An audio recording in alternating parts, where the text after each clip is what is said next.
आज से लगभग 720 मिलियन वर्ष पहले पृथ्वी स्टर्टियन काल नामक एक लंबे दौर के अंत की ओर थी। ये महाकाव्य की एक भूली हुई प्रस्तावना थी, जहां धरती और समुद्र के बीच एक ग्रह के भाग्य को बदलने वाला बड़ा परिवर्तन खामोशी से आकार ले रहा था। यदि आप उस समय किसी वीरान समुद्र तट के किनारे खड़े होते, तो दूर तक देखने पर दुनिया एक अजीब और कठोर भव्यता पेश करती। उस समय की भूमि पर किसी भी हरी भरी चीज का निशान नहीं था। विशाल रोडेनिया महाद्वीप प्लेट टेक्टोनिक्स के दबाव में भीषण रूप से टूट रहा था। नग्न लाल भूरे चट्टान और गहरे बेसाल्ट की परतें क्षितिज तक फैली हुई थीं, और हवा में एक ताजगी भरी फिर भी जानलेवा गंध फैली हुई थी। इस समय वायुमंडल एक बेहद सूक्ष्म और घातक परिवर्तन से गुजर रहा था। पिछले करोड़ों वर्षों से पृथ्वी एक मोटी नारंगी लाल धुंध की परत में लिपटी हुई थी, जो उच्च सांद्रता वाले मीथेन द्वारा बनाई गई ग्रीन हाउस बाधा थी, जिसने इस कमजोर सूर्य वाले ग्रह के लिए मूल्यवान गर्मी को बनाए रखा था। हालांकि समुद्र में छोटे शैवाल के अथक परिश्रम से ऑक्सीजन धीरे धीरे और लगातार जमा हो रही थी, और जीवन का ये उपहार ग्रीन हाउस गैसों के लिए जहर बन गया। ऑक्सीजन एक धैर्यवान शिकारी की तरह चुपचाप वायुमंडल में मीथेन का ऑक्सीकरण कर रही थी। वे मीथेन के अणु, जो पहले गर्मी को रोक सकते थे, ऑक्सीजन के साथ श्रृंखला अभिक्रिया में कार्बन डाइऑक्साइड और जल वाष्प में परिवर्तित हो रहे थे, जिनकी गर्मी रोकने की दक्षता मीथेन से कहीं कम थी। वायुमंडल की संरचना में इस छोटे से बदलाव ने भूवैज्ञानिक पैमाने पर एक तीव्र श्रृंखला अभिक्रिया को जन्म दिया, जिससे पहले की गर्म बाधा धीरे धीरे पतली होकर टूट रही थी और पारदर्शी वायुमंडल अधिक अवरक्त विकिरण को गहरे अंतरिक्ष में जाने दे रहा था। इसी समय रोडेनिया महाद्वीप के विखंडन के कारण लंबी तटरेखा लगातार फैल रही थी, और गर्म व नम बारिश गर्म और ताज़ी ज्वालामुखी चट्टानों पर गिर रही थी, जिससे तीव्र सिलिकेट अपक्षय हो रहा था। ये एक ये कार्बन कैप्चर क्रिया थी, जहां कार्बन डाइऑक्साइड बारिश में घुल गई और चट्टानों में खनिजों के साथ मिलकर कार्बोनेट के रूप में समुद्र तल में जमा हो गई। वायुमंडल में कार्बन डाइऑक्साइड की सांद्रता इतनी कम हो रही थी कि इसे नंगी आंखों से पहचानना मुश्किल था। फिर भी ये अपरिवर्तनीय गति से गिर रही थी। इस समय पृथ्वी मानो अपने जीवन की बची हुई गर्माहट खो रही थी। आप महसूस कर सकते थे कि हवा में ठंडक हड्डियों में चुभने लगी थी। सूर्य की रोशनी अभी भी चमक रही थी, लेकिन उस समय के सूर्य के सामने, जो आज की तुलना में लगभग 6% मंद था, ग्रीन हाउस गैसों के बिना पृथ्वी बेहद कमजोर हो गई थी। वैश्विक तापमान धीरे धीरे हिमांक बिंदु की ओर बढ़ रहा था। ध्रुवीय क्षेत्रों में जो पहले केवल मौसमी पतली बर्फ थी, वो गर्मियों में पिघलने से इनकार करने लगी थी। वे गहरे नीले समुद्र ध्रुव की सतह पर बर्फीले सफेद निशान की तरह स्टबनली जमे हुए थे। ये बर्फ की परतें सूर्य के प्रकाश को परावर्तित करती थीं, जिससे पृथ्वी द्वारा अवशोषित गर्मी और कम हो जाती थी, और इस तरह ठंड का एक दुष्चक्र बन गया। चट्टानी तटों से टकराती लहरों की आवाज खामोश हवा में गूंज रही थी। उस समय दुनिया में कीटों की आवाज नहीं थी, पशुओं की दहाड़ नहीं थी, केवल हवा और लहरों का सामंजस्य था। जैसे जैसे तापमान शून्य के करीब पहुंचा, समुद्र के पानी में नमक क्रिस्टलीकृत होने लगा, और छोटे बर्फ के क्रिस्टल चुपचाप समुद्र की तह पर जमने लगे, जिससे एक ठंडी रोशनी परावर्तित हो रही थी। ये एक अत्यंत स्थिर विकास प्रक्रिया थी। पृथ्वी सांस रोके इंतजार कर रही थी। वायुमंडल की संरचना में सूक्ष्म परिवर्तनों के बीच ये ग्रह अपने गर्म अतीत को अलविदा कहने वाला था, और करोड़ों वर्षों तक शाश्वत शांति और हिमस्खलन से ढके क्रायोजेनियन काल की उस गहराई में गिरने वाला था। वैश्विक जीव, आदिम सूक्ष्म जीवों से लेकर शुरुआती बहुकोशिकीय समुदायों तक, अभी तक अनजान थे कि एक सफेद बंजर भूमि, जो पूरे ग्रह को जमा देने में सक्षम थी, स्टर्टियन काल के अंतिम क्षणों की हवा में चुपचाप आ चुकी थी।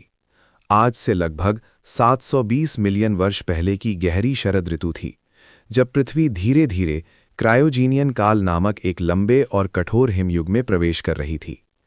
ये हमारे परिचित मौसमों का बदलाव नहीं था, बल्कि एक विशाल परिवर्तन था, जो ग्रह को नया रूप देने में सक्षम था। उस समय का सूर्य अभी युवावस्था में था, और आज की तुलना में लगभग 6 से 7% कम प्रकाश और गर्मी उत्सर्जित कर रहा था, जबकि पृथ्वी की सतह पर रोडेनिया महाद्वीप तीव्र दरार और विखंडन से गुजर रहा था। प्लेटों के विस्थापन और बड़े पैमाने पर ज्वालामुखी विस्फोटों से निकली बेसाल्टिक चट्टानों के तीव्र क्षरण के कारण वायुमंडल में कार्बन डाइऑक्साइड बारिश के पानी द्वारा तेजी से समुद्र में ले जाया जा रहा था। ग्रीनहाउस प्रभाव की बाधा धीरे धीरे ढह रही थी और वैश्विक तापमान अपरिवर्तनीय रूप से गिरने लगा था। कहानी की प्रस्तावना ध्रुवों की उस शुरुआती शुद्ध सफेदी से शुरू होती है।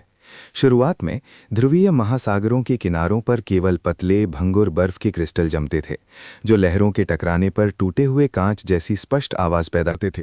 हालांकि ठंड बढ़ने के साथ ये बर्फ के क्रिस्टल तेजी से फैले, मोटे हुए और अंततः विशाल ध्रुवीय बर्फ की चादरों में बदल गए। ये एक खामोश आक्रमण था।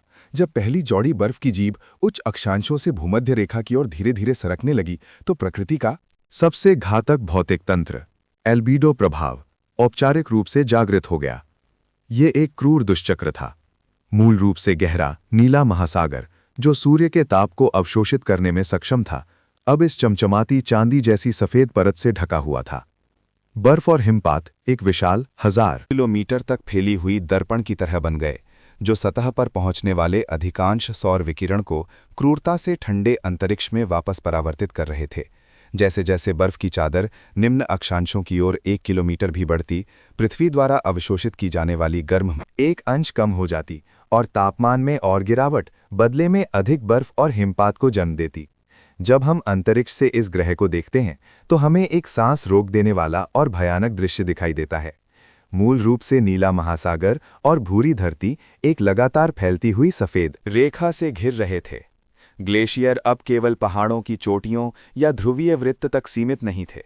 वे विशाल बुलडोजरों में बदल गए थे, जो धरती पर गहरी खाइयां खोद रहे थे और भूमि के मलबे और धूल को अपने साथ समेट रहे थे, जिससे एक धातुई चमक वाली ठंडी बनावट बन रही थी। हवा बेहद शुद्ध और शुष्क हो गई थी। मूल रूप से प्रचुर वर्षा अंतहीन बर्फीले तूफानों में बदल गई थी, जो मूल रूप से बंजर आंतरिक पठारों को परत दर परत ढक रही थी। जैसे ही बर्फ की चादर ने उत्तरी और दक्षिणी अक्षांशों के 30 डिग्री की महत्वपूर्ण सीमा को पार किया, पृथ्वी एक अपरिवर्तनीय नाजुक बिंदु पर पहुंच गई। इस समय एल्बिडो इतना शक्तिशाली था कि भले ही सूर्य अपनी पूरी शक्ति से चमक रहा था, तब भी वो सतह को जरा भी पिघला नहीं पा रहा था।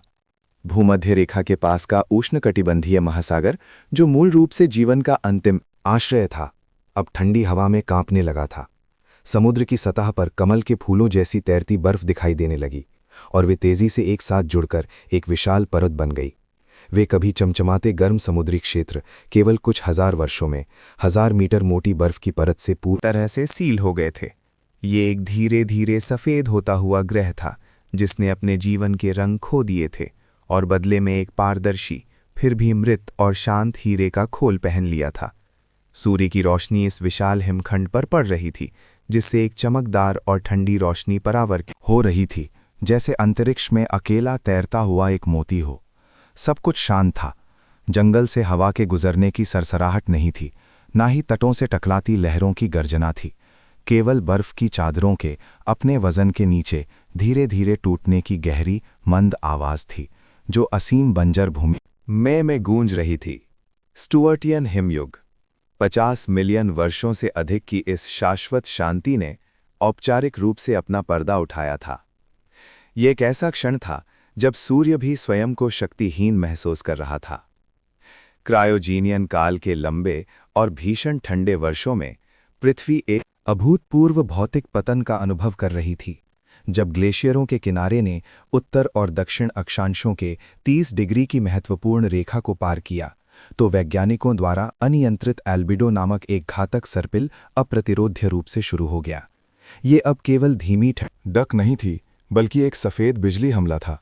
बेदाग बर्फ और हिमपात अब केवल सजावट नहीं थे, बल्कि सूर्य के प्रकाश को परावर्तित करने वाले ढाल बन गए थे, जो सूर्य द्वारा पृथ्वी को दी गई एकमात्र बची हुई गर्माहट को बेरहमी से गहरे अंतरिक्ष में वापस उछाल रहे थे। तापमान में ज्यामितीय गिरावट के साथ अंतिम बची हुई नीली समुद्री सतह, वो कभी गर्म जीवन से भरपूर भूमध्य रेखीय जलमार्ग, ध्रुवों से तेजी से आती बर्फ की जीप द्वारा धीरे धीरे और दृढ़ता से निगल लिया जा रहा था। कल्पना कीजिए, आप इस अंतिम 1 किलोमीटर के जल क्षेत्र के किनारे खड़े हैं। लहरें अब लुढ़क नहीं रही हैं, बल्कि चिपचिपी धीमी हो गई हैं और छोटे बर्फ के क्रिस्टल पानी की सतह पर कमल के फूलों जैसी बर्फ की थालियों में जम रहे हैं, जो तुरंत एक दूसरे से टकराते और लॉक हो जाते हैं। अंततः बर्फ के टूटने की भूमध्य रेखा का आखिरी तरल पानी एक पारदर्शी पिंजरे के नीचे सील हो गया। उस क्षण पृथ्वी ने अपना सांस लेने का मुहाना पूरी तरह से खो दिया, और ब्रह्मांड से देखने पर ये कभी नीला ग्रह अब अनंत बर्फ में चमकने वाली एक ठंडी क्रिस्टल गेंद में बदल गया था। पृथ्वी को घेरे हुए ये बर्फ की खोल वो पतली बर्फ नहीं थी जिसे हम रोज देखते हैं, बल्कि 1 से 2 किलोमीटर मोटी एक विशाल ठोस बाधा थी। ये भारी, कठोर थी, और इसके नीचे की पृथ्वी की पपड़ी भी भारी दबाव में दर्द से कराह रही थी। भूमध्य रेखा के बाद भीषण सूर्य के नीचे ये मोटी बर्फ एक अजीब गहरे नीले रंग की दिखाई देती थी, जो बर्फ के अणुओं द्वारा अत्यधिक दबाव में सभी हवा को बाहर निकालने के बाद का शुद्ध रंग था। बर्फ की सतह दर्पण की तरह समतल नहीं थी, बल्कि महाद्वीपीय बहाव और ग्लेशियरों के प्रवाह के कारण बनी सैकड़ों मीटर ऊंची बर्फ की लकीरों से भरी हुई थी। वैश्विक ठंडक पूरी होने के साथ पृथ्वी पूरी तरह से अनंत शांति में प्रवेश कर गई। ये मानवीय अनुभव से परे एक शांति थी। चट्टानों से टकराती लहरों की आवाज गायब हो गई, क्योंकि महासागर को मोटी खोल ने वातावरण से पूरी तरह से अलग कर दिया था। हवा की आवाज तेज और एकरस हो गई, क्योंकि वो अब जलवाष्प को नहीं उठा सकती थी, न ही तूफान ला सकती थी। हवा में नमी अत्यधिक ठंड में पूरी तरह से निचोड़ ली गई थी, और अंतिम कुछ शुष्क हल्की बर्फ में जम गई थी। इसके बाद बर्फबारी रुक गई। वायुमंडल इतना पारदर्शी हो गया कि वो डरावना लगने लगा। कोई बादल नहीं, कोई धुंध नहीं। सूर्य गहरे काले आकाश में अकेला जल रहा था। फिर भी वो जमीन पर 1 इंच भी बर्फ पिघला नहीं पा रहा था। भौतिक स्तर पर इस ठहराव में पानी बारिश के माध्यम से सतह पर वापस नहीं लौट रहा था, और वायुमंडलीय परिसंचरण लगभग लकवाग्रस्त हो गया था। ये एक अत्यंत प्यासा संसार था। बर्फ की परत की सतह पर मौजूद थोड़ी सी नमी ऊर्ध्वपातन के माध्यम से सीधे पतली गैस में बदल जाती थी, लेकिन वो फिर कभी बादल में जमा नहीं हो पाती थी।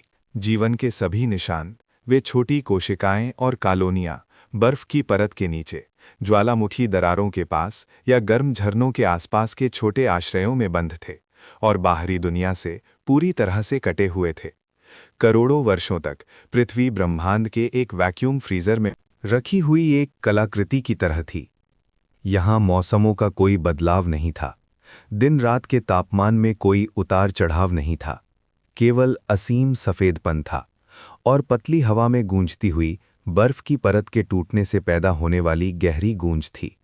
ये पृथ्वी के इतिहास का सबसे शांत दौर था, और जीवन के विकास के इतिहास में सबसे गहरा और सबसे शुद्ध परीक्षण भी था। जब हम 1000 मीटर मोटी ठोस बर्फ की चादर को पार करते हैं तो दुनिया पूर्ण अंधकार में डूब जाती है।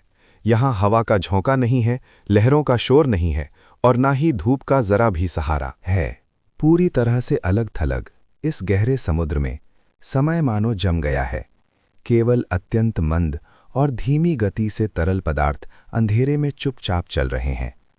ये परिसंचरण अब वायुमंडल के बल पर निर्भर नहीं करता, बल्कि पृथ्वी के गहरे हृदय भूतापीय ऊर्जा द्वारा संचालित होता है। समुद्र तल की गहराई में गर्म पानी घनत्व में हल्का होने के कारण शांति से धीरे धीरे ऊपर उठता है, जबकि बर्फ की चादर के नीचे नमक के निष्कासन से उत्पन्न ठंडा उच्च खारे पानी एक भारी शीशे के टुकड़े की तरह गहरे गड्ढे में गिरता है। ये एक धीमी गति के जैसा लंबवत उलट परिसंचरण है, जिसमें प्रत्येक चक्र को शायद कई शताब्दियां लग सकती हैं।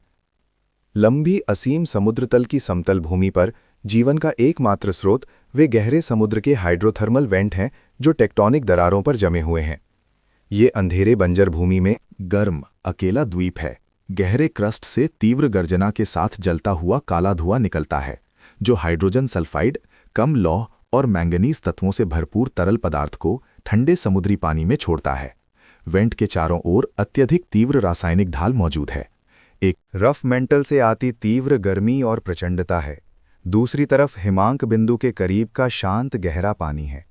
ये तीव्र सीमा ही कमजोर लेकिन महत्वपूर्ण रासायनिक ऊर्जा बनाती है, जो उन चरम सूक्ष्म जीवों को पोषण देती है जो प्रकाश संश्लेषण पर निर्भर नहीं करते, बल्कि रासायनिक तत्वों को खाकर जीवित रहते हैं। इस ऑक्सीजन रहित और बंद रासायनिक प्रयोगशाला में महासागर की रासायनिक संरचना में तीव्र परिवर्तन हो रहे थे। वायुमंडल के साथ ऑक्सीजन का आदान प्रदान करने का अवसर खोने के कारण पूरा महासागर एक विशाल अपचायक जलाशय बन गया था। करोड़ों वर्षों से हाइड्रोथर्मल वेंट द्वारा लगातार उत्सर्जित फेरस आयन समुद्री पानी में भारी मात्रा में जमा हो रहे थे, जो अघननशील फेरिक ऑक्साइड में परिवर्तित नहीं हो पा रहे थे। वे अंधेरे में चुपचाप बह रहे थे, भाग्य के मोड़ का इंतजार कर रहे थे।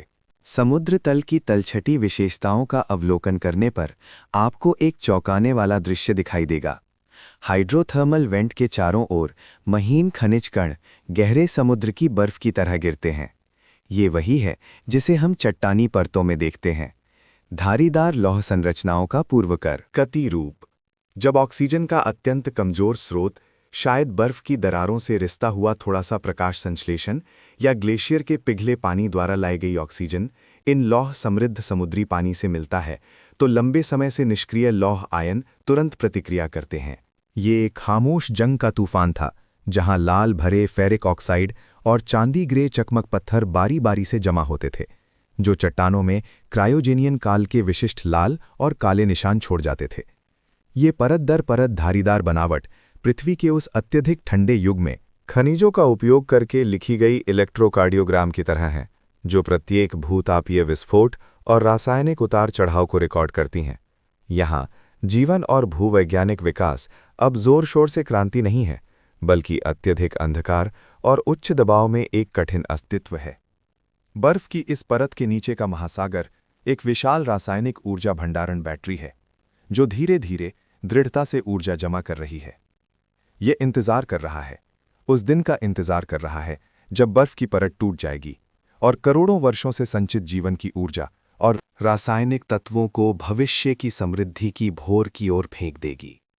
700 मिलियन वर्षों के समय के कुहासे को पार करते हुए हम क्रायोजेनियन काल के उस प्राचीन समुद्र तल पर उतरते हैं, जो गहरे रहस्यमय समुद्र से ढका हुआ था। यहाँ लहरें नहीं हैं, केवल अनंत शांति और दमनकारी ठंड है।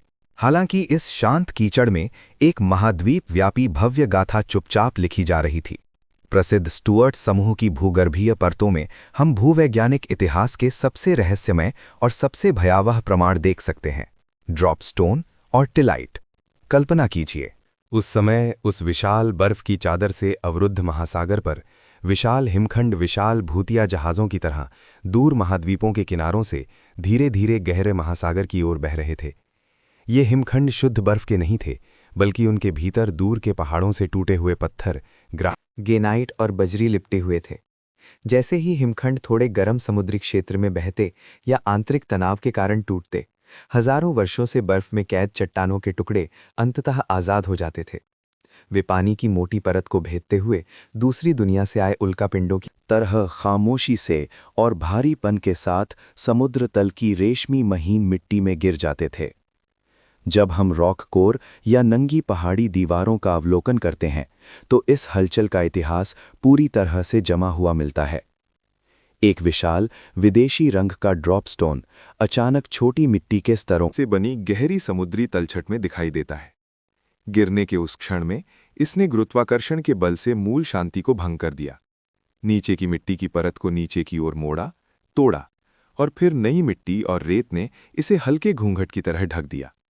भूवैज्ञानिकों द्वारा पंक्चर संरचना नामक ये निशान ग्लेशियरों द्वारा परिवहन का एक स्थिर प्रमाण है। प्रत्येक ड्रॉपस्टोन हजारों किलोमीटर तक भटकने वाला एक अंतिम वसीयतनामा है, जो रिकॉर्ड करता है कि कैसे बर्फ की चादर ने बेरहमी से महाद्वीप को फाड़ दिया और उन पत्थरों को गहरे समुद्री क्षेत्रों में पहुंचाया जहां उन्हें नहीं होना चाहिए था। और इस अकेले गिरने के तीव्र विपरीत भूगर्भीय परतों में वे अव्यवस्थित टिलाइट हैं। ये भूवैज्ञानिक दुनिया के महान युद्ध का एक रिकॉर्ड है।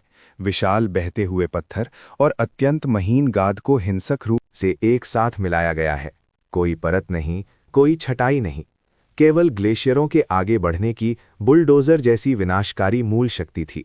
इन चट्टानों की सतह पर अक्सर गहरे हिमनदीय खरोच होते हैं, जो ग्लेशियरों द्वारा चट्टानों के साथ आधारशिला पर फिसलने के दौरान छोड़े गहरे गड़े दर्दनाक निशान होते हैं, स्टुअर्ट समूह की भूगर्भीय परतों में ये स्थिर भौतिक निशान एक विशाल गति की डॉक्यूमेंट्री बनाते हैं।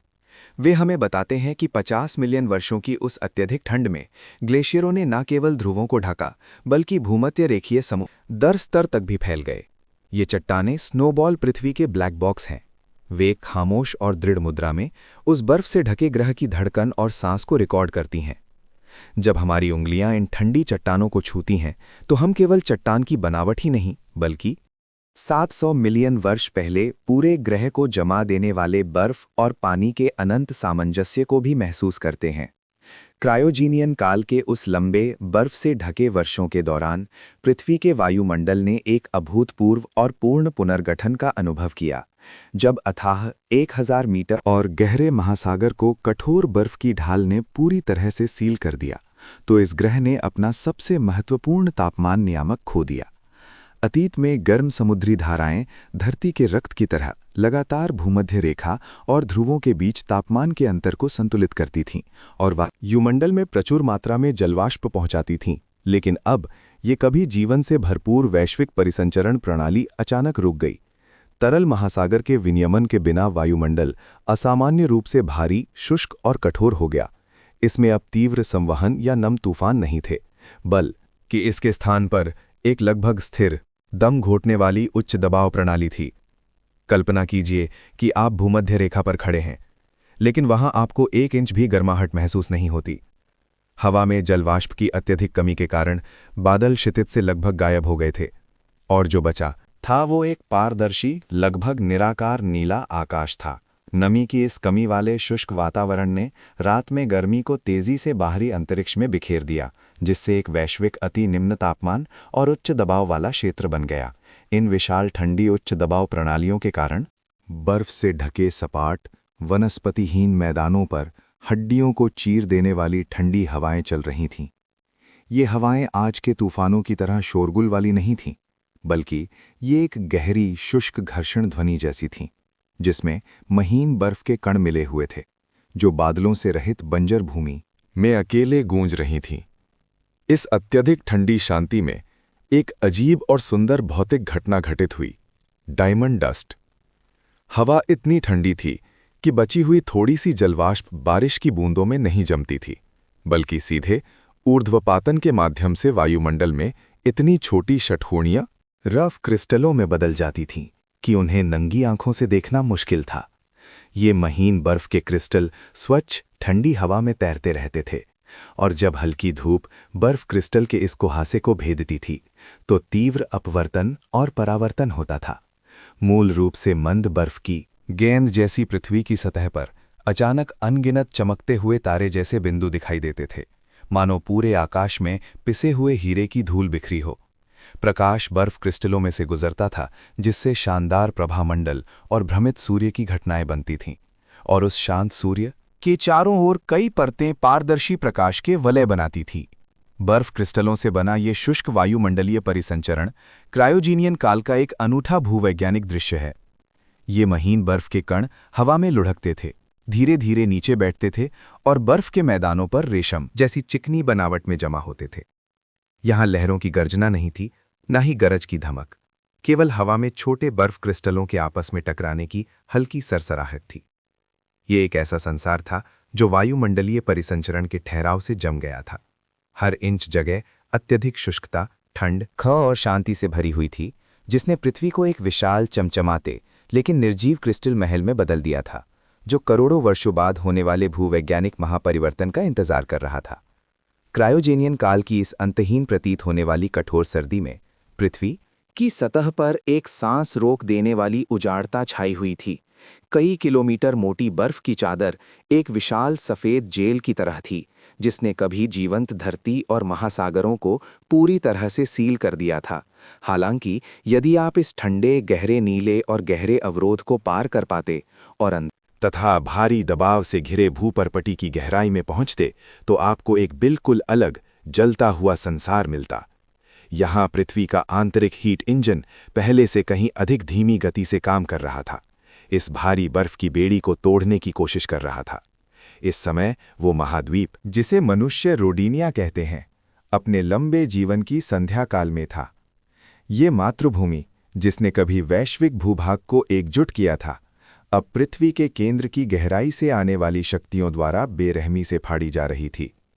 मैंटल की सबसे निचली परत में गर्म भूतों का समूह, मेंटल प्लूम्स, विशाल अर्ध पिघले हुए लाल गरम मुट्ठियों की तरह हजारों किलोमीटर गहरे भूमिगत से धीरे धीरे और दृढ़ता से ऊपर की ओर धकेल रहा था। ये प्लूम्स न केवल विनाशकारी गर्मी ला रहे थे, बल्कि महाद्वीपों के विखंडन की अंतिम शक्ति भी थे। जब ये प्लूम्स भूपपड़ी के निचले हिस्से तक पहुंचे तो वे मशरूम के बादलों की तरह फैल गए, जिससे कठोर स्थलमंडल खिंची हुई चमड़े की तरह फूलने और पतला होने लगा। ये एक खामोश लेकिन बहरा कर देने वाली प्रतिस्पर्धा थी। सतह पर बर्फ की चादर सैकड़ों खरबों टन वजन के साथ भूपपड़ी पर मजबूती से जमी हुई थी, जो इस भूमि की शांति और स्थिरता बनाए रखने की कोशिश कर रही थी, जबकि भूपपड़ी के नीचे मैग्मा का तनाव लगातार जमा हो रहा था। दबाव बढ़ने के साथ विशाल दरारें रोडीनिया के केंद्र लॉरेंटिया महाद्वीप के किनारों पर फैलने लगीं। डीन और चट्टानों की परतें गहराई में एक धीमी कराहने वाली आवाज कर रही थीं, जो चट्टानों के टूटने से निकलने वाली कम आवृत्ति वाली कंपन थी, जो बर्फ की परत में गूंज रही थी, लेकिन किसी ने नहीं सुनी। इन्हीं दरारों के बीच छोटी ज्वालामुखी गतिविधियां पनपने लगीं। ये वो शानदार विस्फोट नहीं था जो सीधे आकाश में जाता है, बल्कि एक गुप्त और घातक घुसपैठ थी। गर्म बेसोल्टिक लावा चट्टानी परतों के बीच की दरारों में घुस गया, जिससे अनगिनत आपस में जुड़ी हुई डाइक बन गई। जब मैग्मा अंततः बर्फ की चादर के सबसे निचले हिस्से के संपर्क में आया, तो तत्काल उत्पन्न हुई अत्यधिक गर्म भाप ने भूपपड़ी और बर्फ की परत के बीच विशाल रिक्त स्थान बना दिए। ये भूतापीय झरने बर्फ के नीचे फैल गए, जिससे गुप्त धाराओं वाली सुरंगें पिघल गईं और खनिज समृद्ध मैग्मा के टुकड़े और अम्लीय गैसें चुपचाप जमे हुए महासागर में छोड़ दी गईं। ये छोटे ज्वालामुखी बर्फीले दुनिया में जलाए गए जुगनुओं की तरह थे, जो भले ही कमजोर थे, लेकिन पृथ्वी के जीवन की निरंतरता का प्रतीक थे। मैंटल प्लूम्स लगातार लॉरेंशिया, ऑस्ट्रेलिया और अंटार्कटिका के टुकड़ों को धकेल रहे थे, जिससे वे मोटी बर्फ की चादर के नीचे प्रतिवर्ष केवल कुछ सेंटीमीटर की गति से अंधेरे में धीरे धीरे सरकते हुए विशाल पहियों की तरह अलग अलग दिशाओं में बह रहे थे। ये धीमी गति का विस्थापन न केवल नए महासागरों के जन्म का संकेत दे रहा था, बल्कि अनजाने इस लंबे स्नोबॉल पृथ्वी युग के अंत की नींव भी रख रहा था, क्योंकि ज्वालामुखी गतिविधि में वृद्धि के साथ पृथ्वी के भीतर फंसी कार्बन डाइऑक्साइड फिर से वायुमंडल में छोड़ी जाएगी और इस ठंडे ग्रह को फिर से गर्म पंखों से ढक देगी। इस अनंत शांति के नीचे भूवैज्ञानिक विकास के पहिए चुपचाप घूम रहे थे और रोडीनिया का विखंडन पृथ्वी के अगले जीवन विस्फोट से पहले की सबसे गहरी तैयारी थी। जब हम करोड़ों वर्षों के स्टुअर्टियन हिमयुग की छाया को पार करते हैं, तो पृथ्वी की गाथा एक और अधिक परिष्कृत और परिवर्तनशील अध्याय में खुलती है। ये क्रायोजेनियन काल की दूसरी कठोर सर्दी थी, मरीनोअन हिमयुग। यदि आप 650 मिलियन वर्ष पहले के बंजर भूमि पर खड़े होते, तो आप पाते कि ये दुनिया केवल नीरस सफ़ेद नहीं थी, बल्कि भूगर्भीय परतों में इन दो महान हिमयुगों को अलग करने वाले सूक्ष्म निशान चुपचाप बुने जा रहे थे। मरीनोअन हिमयुग का चट्टानी रिकॉर्ड बर्फ से जमी हुई रेशम की किताब की तरह है, जो स्टुअर्टियन हिमयुग की प्रचंड और अव्यवस्थित तलछट से भिन्न है, जो अधिक नियमित, यहाँ तक कि किसी प्रकार के नियतिवादी संयम को दर्शाता है। माइक्रोस्कोप के नीचे ये टिलाइट अधिक जटिल खनिज संरचनाएं दिखाते हैं। ग्लेशियरों द्वारा पिसे हुए प्रत्येक बजरी के कण संरचनात्मक गतिविधि और चरम जलवायु के बीच लगभग 15 मिलियन वर्षों तक चले लंबे गतिरोध की धीमी आवाज में कहानी कहते हैं। हालांकि वैज्ञानिकों को वास्तव में भयभीत करने वाला वो रंग था जो 1 अरब वर्षों तक गायब रहने के बाद मेरिनोअन भूगर्भीय परतों में नाटकीय रूप से फिर से प्रकट हुआ। वो गहरा, सघन और धातुई चमक वाला बैंडेड आयन फॉर्मेशन BIF था। कल्पना कीजिए कई किलोमीटर मोटी बर्फ की चादर के नीचे, जिसने महासागर और वायुमंडल को पूरी तरह से अलग कर दिया था। दुनिया पूर्ण एकांत और शांति में डूब गई थी। गहरे समुद्र में लहरों की गर्जना नहीं थी, केवल समुद्र तल के हाइड्रोथर्मल वेंट से लगातार निकलने वाले लौह आयन ऑक्सीजन की कमी वाली गहराई में धीरे धीरे जमा हो रहे थे उस समय का महासागर एक गाढ़े और धातुई गंध वाले गर्म सूप की तरह था, जहां करोड़ों वर्षों के ऑक्सीजन रहित वातावरण में फेरस आयन हर कोने को खामोशी से भर रहे थे। ये अत्यधिक घुटन शाश्वत नहीं थी। जब मरीनोअन हिमयुग किसी सूक्ष्म लिए अवधि में प्रवेश किया, शायद कक्षीय मापदंडों का सूक्ष्म समायोजन या बर्फ की चादर के किनारे का संक्षेप पीछे हटना, वायुमंडल में ऑक्सीजन या पिघली हुई बर्फ से ले जाए गए ऑक्सीकरण एजेंट बर्फ की परत की दरारों से रेशे की तरह इस मृत समुद्र में रिसने लगे। इस क्षण रासायनिक जादू शांति में फूट पड़ा। मूल रूप से पानी में घुले फेरस आयन ऑक्सीजन के संपर्क में आने के बाद तेजी से ऑक्सीकृत हो गए, महीन गेरुए कणों में बदल गए और खून के लाल सूर्यास्त जैसी धूल की तरह रुके हुए समुद्री पानी में धीरे धीरे तैरते हुए प्राचीन समुद्र तल पर फैल गए। ये वही है जिसे हम भूगर्भीय परतों में देखते हैं, लाल और काले रंग की शानदार बनावट। हेमेटाइट की प्रत्येक गहरी लाल परत महासागर में अंतरालीय ऑक्सीजन पुनर्भरण का प्रतिनिधित्व करती है और सिलिका की प्रत्येक ग्रे काली परत सागर के अत्यधिक ऑक्सीजन की कमी की स्थिर घुटन को दर्शाती है। ये नियमित बदलाव इस बात को दर्शाता है कि स्नोबॉल पृथ्वी एक अपरिवर्तनीय जमी हुई नरक नहीं थी, बल्कि अत्यधिक ऑक्सीजन रहित स्थिरता और संक्षिप्त ऑक्सीकरण के बीच एक कमजोर लेकिन घातक नाड़ी जैसी स्थिर परिवर्तन से गुजर रही थी।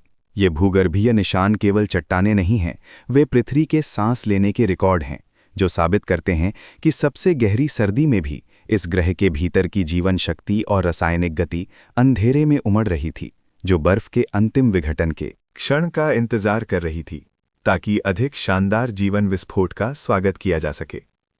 भूगर्भीय परतों में फिर से जगमगाता ये लौह लाल रंग पृथ्वी द्वारा सबसे कठोर परीक्षण में भविष्य के जीवन के लिए लिखी गई तनाव से भरी प्रस्तावना है।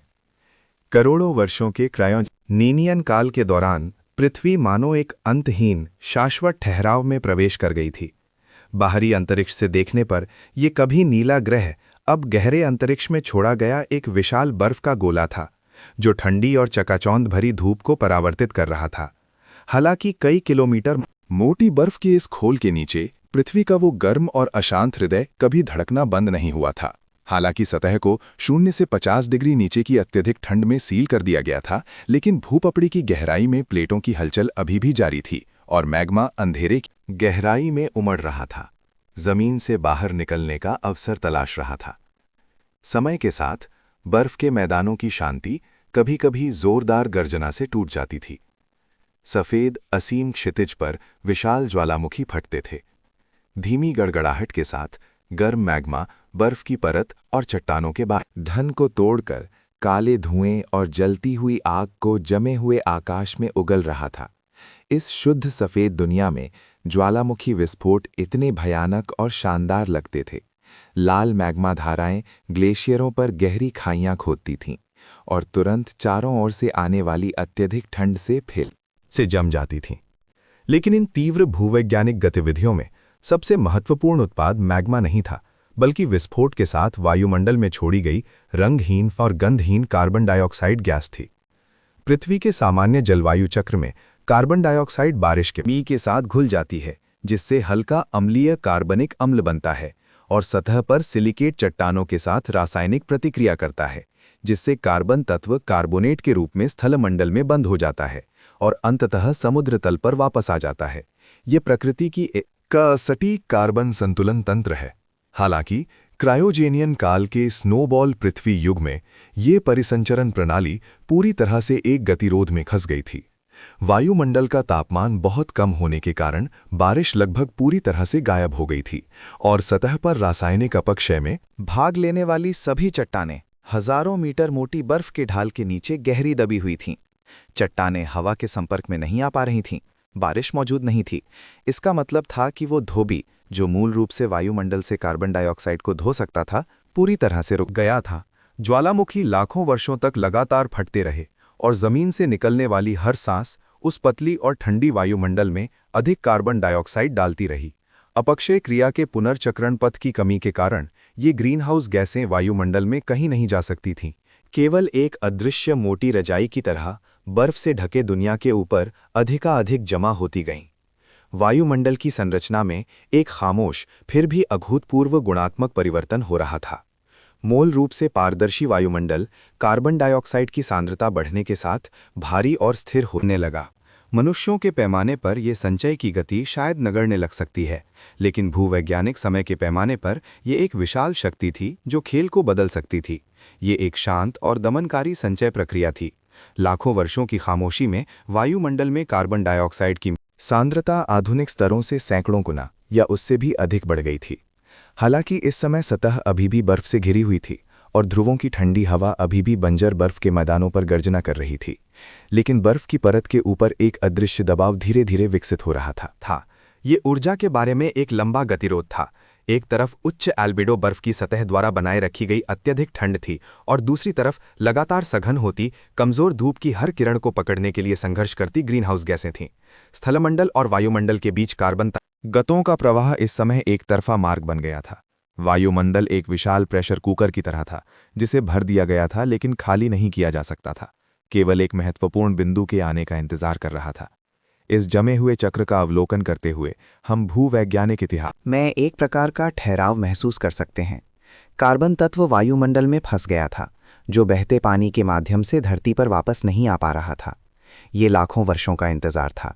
वायुमंडल में कार्बन के अणु ठंडी हवा में तैरते टकराते थे, धीरे धीरे पूरे ग्रह के ऊर्जा संतुलन को बदल रहे थे। ये लंबी कार्बन संचय अवधि स्नोबॉल पृथ्वी के शाश्वत सन्नाटे से विनाशकारी पतन की प्रस्तावना है। एक अभूतपूर्व जलवायु परिवर्तन इस प्रतीत होने वाली अचल बर्फ से ढकी दुनिया के नीचे चुपचाप अपनी अंतिम तैयारी पूरी कर चुका है। करोड़ों वर्षों की मृत्यु और बर्फ से ढके रहने ने इस ग्रह को ब्रह्मांड द्वारा भूली हुई एक नाजुक चीनी मिट्टी की वस्तु में बदल दिया था। लेकिन हजारों मीटर मोटी बर्फ की उस कवच के नीचे पृथ्वी के केंद्र की धड़कन कभी वास्तव में बुझी नहीं थी। प्रस्तावना अत्यंत दमन में धीरे धीरे खुल रही थी। इस समय का वायुमंडल अब वो साफ और पारदर्शी पतला घूंघट नहीं था, बल्कि ज्वालामुखी के लंबे समय तक फटने से निकलने वाली कार्बन डाइऑक्साइड से असामान्य रूप से गाढ़ा हो गया था। वैश्विक समुद्री ठंड के कारण चट्टानों का अपक्षय, जो मूल रूप से कार्बन डाइऑक्साइड के साथ प्रतिक्रिया करके उसे ठोस कर सकता था, पूरी तरह से रुक गया था, जिससे वायुमंडल में इस ग्रीनहाउस गैस की सांद्रता एक भयानक स्तर तक जमा हो गई थी, जिसकी मोटाई वायुमंडलीय दबाव को भारी और स्थिर बनाने के लिए पर्याप्त थी। ये मी और अपरिवर्तनीय ऊष्मगतिकीय संचय था। पृथ्वी एक विशाल ढके हुए दम घुटने वाले बर्तन की तरह थी। सूर्य का प्रकाश विकिरण मोटी ग्रीनहाउस गैस परत में बार बार परावर्तित होता था। ऊर्जा का हर जूल स्टील के कवच के भीतर लगातार धड़कते हुए एक चिंगारी की तरह था। वो अंतिम सफलता की तलाश में था। जब हम भूमध्य रेखीय क्षेत्र में बर्फ की सतह पर अपना ध्यान केंद्रित करते हैं तो हम पाते हैं कि मूल रूप से वो शुद्ध बेदाग बर्फीला सफ़ेद रंग जो नंगी आंखों को अंधा कर सकता था, धीरे धीरे एक छोटा लेकिन घातक परिवर्तन से गुजर रहा है। यही ऊष्मगतिकीय अवलोकन में सबसे महत्वपूर्ण संकेत है। बर्फ की सतह की परावर्तनशीलता यानी एल्बिडो का सूक्ष्म विघटन। लाखों वर्षों के सूखे में विश्व भर में फैले ज्वालामुखी लगातार हवा में राख और धूल बिखेर रहे थे। ये छोटे गहरे रंग के कण हवा के साथ आते थे और अंततः भूमध्य रेखा के बर्फ के मैदानों पर गिरते थे। सूर्य का प्रकाश, जिसे मूल रूप से बेरहमी से अंतरिक्ष में वापस उछाल दिया जाना चाहिए था, अब इन भूरे काले धब्बों द्वारा पकड़ में आने लगा था। ये महत्वहीन अशुद्धियां मानो एक सफ़ेद कागज पर स्याही की छोटी बूंदों की तरह गर्मी को तेजी से अवशोषित कर रही थीं, जिससे आसपास की बर्फ क्रिस्टल संरचना कमजोर होने लगी थी। यदि आप नीचे झुककर सांस रोककर उस अत्यधिक ठंडी सतह को देखते तो आपको पता चलता कि बर्फ की बनावट कठोर क्रिस्टल से बदलकर थोड़ी चिकनी अर्धपारदर्शी अवस्था में बदल रही थी। वायुमंडलीय तापमान का पैमाना भूवैज्ञानिक पैमाने पर धीमी गति से शून्य से नीचे की अत्यधिक ठंड में दर्दनाक रूप से शून्य बिंदु की ओर बढ़ रहा था। ये एक लंबा संक्रमण था, जहां प्रत्येक डिग्री की वृद्धि के लिए हजारों वर्षों का संचय होता था। जब भूमध्य रेखा पर दोपहर की धूप में वायुमंडल की निचली परत का तापमान अंततः पहली बार उस 0 डिग्री रेखा को छूता था, जो जीवन और मृत्यु का प्रतीक है, तो भौतिक नियमों का परिवर्तन इतना शांत लेकिन शक्तिशाली लगता था। वो तीव्र दरार नहीं थी, बल्कि एक पसीना आने जैसी घटना थी।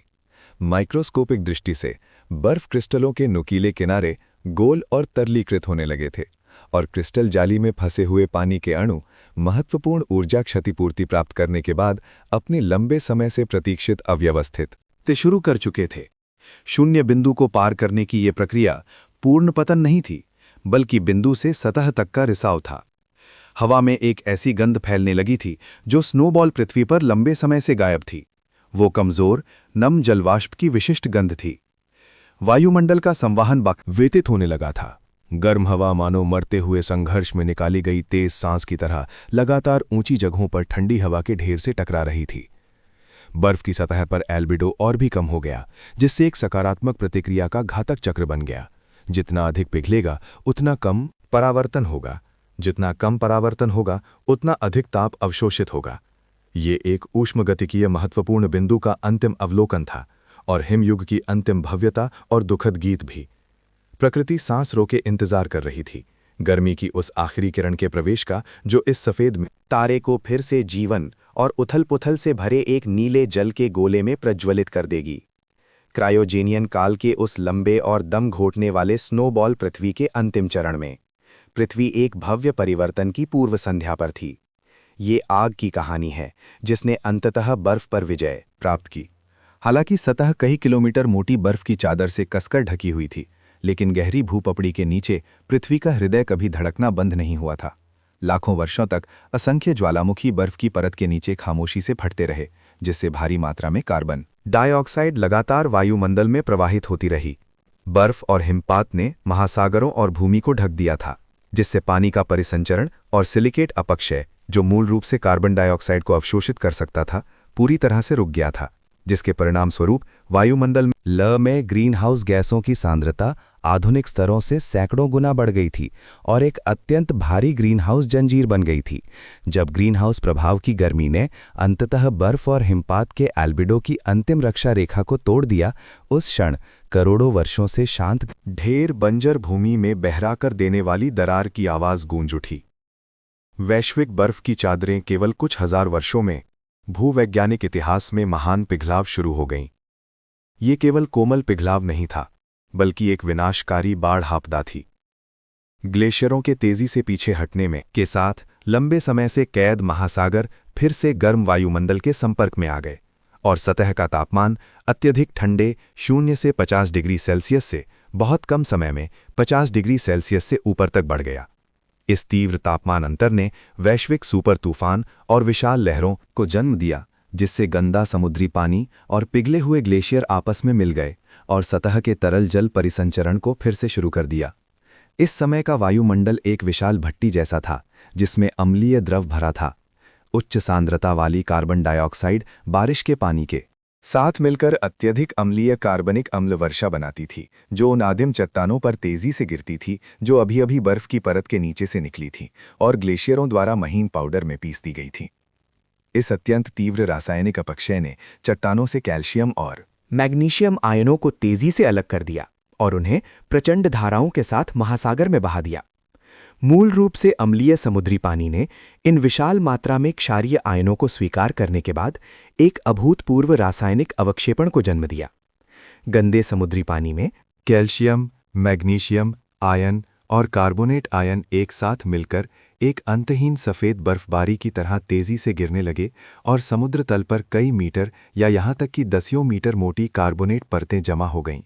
ये भूवैज्ञानिक इतिहास में प्रसिद्ध कैप कार्बोनेट्स हैं। जब हम आज नामीबिया के रेगिस्तानों या ऑस्ट्रेलिया की घाटियों में घूमते हैं, तो हम देख सकते हैं कि गहरे अव्यवस्थित टिलाइट के ऊपर आश्चर्यजनक रूप से स्पष्ट परतों वाली, चमकीले रंग की और महीन बनावट वाली हल्की चूना पत्थर या डोलोमाइट सीधे ढकी हुई हैं। इन दोनों धन और पाप के बीच की अद्भुत सीमा पृथ्वी के इतिहास में सबसे तीव्र जलवायु परिवर्तन को पूरी तरह से रिकॉर्ड करती है। अनंत शांति और अत्यधिक ठंड से अचानक मूसलाधार बारिश, रासायनिक प्रतिक्रियाओं से भरपूर भीषण आदिम काल में बदलना।